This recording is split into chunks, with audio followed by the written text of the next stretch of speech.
Alors, c'est le retour de la fin de la saga 50 nuances degrés au cinéma, donc oui, demain. Le troisième épisode sort demain, il s'appelle 50 nuances plus claires et il sort une semaine avant la Saint-Valentin. Un petit cadeau pour les fans. Et Jamie Dornan, l'acteur qui joue Christian, chante dans ce film, vous l'entendez. Ça va beaucoup plaire. Alors 50 nuances degrés, faut-il le rappeler, c'est à la base un carton en librairie. 125 millions de livres vendus dans le monde. Et on suit donc cette relation compliquée à la base entre Anna, jeune étudiante, et Christian, brillant homme d'affaires aux pratiques sexuelles très osées. Les deux vont s'apprivoiser avant de se séparer pour mieux se retrouver. Et dans 50 nuances plus claires, le couple se veut plus classique. Christian et Anna se marient, mais la lune de miel va être de courte durée.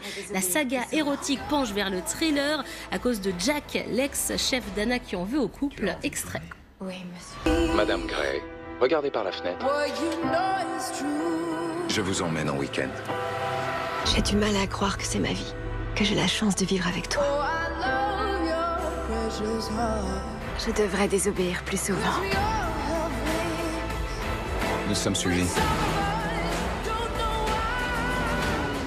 Alors, quelle nouvelle, Anna? Jack, vous voulez quoi? J'ai juré de te protéger, je le ferai. Tu ne peux pas m'enfermer dans une cage. J'ai fait la promesse de t'aimer fidèlement et de te réconforter dans la détresse aussi longtemps que nous vivrons. Alors le film ne sort que demain, mais malheureusement je ne peux pas en dire beaucoup. Je peux quand même vous dire qu'on a une Française, Juliette Armanet, qui participe à la bande originale avec ce superbe titre. C'est très très beau. Les fleurs bleues vont être servies. La scène du mariage est magnifique. La lune de miel se passe notamment à Paris. Donc on a ce couple avec de très belles images en toile de fond. La Tour Eiffel, l'Opéra Garnier, la pyramide du Louvre. On fait même un petit tour dans le sud de la France. Notre Christian est toujours très dominateur, mais il met un petit peu d'eau dans son vin. Et notre Anna, enfin, se rebelle et s'affirme un petit peu. Ça fait du bien, la féministe que je suis. C'est toujours aussi chaud entre eux, je vous rassure, mais ça va se tendre quand on apprend que Anna est enceinte. Et surtout on s'inquiète sur le couple. Pourquoi? Parce qu'il est menacé par l'ex-patron d'Anna. C'est terrible ce que vous racontez, Vinci, mais c'est terrible. Jack a été viré de sa maison d'édition. Il est très aigri, il ne semble pas vouloir en rester là. Non mais ça va très très mal se passer. On dirait du harlequin. J'en dis trop, vous verrez. Non, c'est pas du harlequin, Claire. Alors Delphine de Freitas a rencontré notre duo, Dakota Johnson et Jamie Dornan. Ils reviennent sur la fin de cette saga. Ce film, ça a été une grande partie, un grand chapitre de ma vie, ma carrière. Quand je regarde en arrière, je me rends compte que ça a été énorme. Ça a changé beaucoup de choses. Je ne referai sûrement jamais un projet avec autant de lumière sur moi, mais ça me va.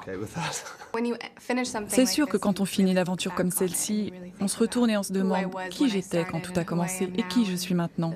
Je pense à tout ce que j'ai appris, vécu, à tous les gens que j'ai rencontrés et je me sens hyper reconnaissante pour tout ça. Et j'ai ce sentiment du travail accompli.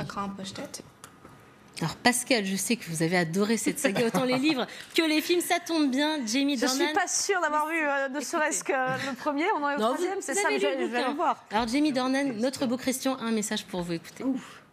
Pascal, je pense que tu devrais aller voir le film, car tu aimes ton mari et ça sera bon pour ton couple. Voilà, alors Pascal, je vous ai ramené les menottes ce matin. Vous ferez ce que vous voulez avec ça. Je n'en dis pas plus. Le film sort demain, 50 nuances plus claires. Et notre duo est ce soir à la salle Playel à Paris pour une avant-première exceptionnelle. Il y aura du monde à mon avis. Ah oui, c'est sûr. Merci beaucoup, Vintilly. On va se rafraîchir avec les températures de Guillaume Woznicka.